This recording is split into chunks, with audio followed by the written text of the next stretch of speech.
நம்ம வீட்டிலலாம் அப்பா அப்பா அம்மா அம்மா எங்களுக்கு ஜாபுக்கு போகணுன்னு ஆசை இருக்குது, எங்களுக்கு பிஸ்னஸ் பண்ண ஆசை இருக்குது, நாங்கள் சொந்த காலில் நிற்கணும்னு ஆசைப்படுறோம்னு நம்ம பஞ்சு டைலாக்லாம் பேசுவோம். பேரண்ட்ஸும் ஓகே குட்டி குழந்தை ஏதோ பேசுதுன்னு ஓகே ஓகே ஓகேன்னு சொல்லிடுவாங்க. ஆனால் அந்த ஏஜ் வந்த உடனே நீ பொண்ணு, யாரு நீ பொண்ணு, பொண்ணுக்கு அந்தந்த வயசில் என்னென்ன பண்ணணும்னு பேரண்ட்ஸுக்கு தெரியும்.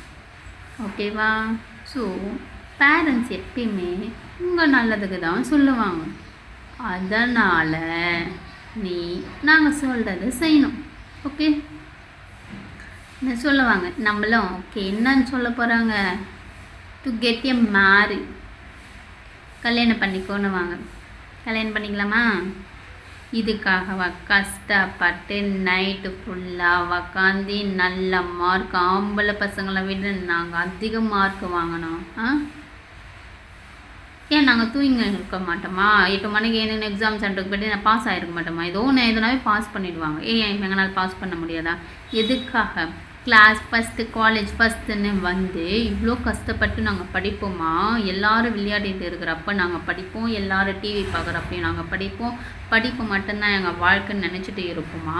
இவங்க திடீர்னு வந்து மேரேஜுன்னு சொன்னவாங்கன்னா நாங்கள் டிங்கு டிங்குன்னு தலையாட்டினோமா? அப்படி டிங்கு டிங்குன்னு தலையாட்டினா நல்ல பொண்ணு இல்லை, அதுக்கு அப்யூஸ் பண்ணால் கெட்ட பொண்ணு.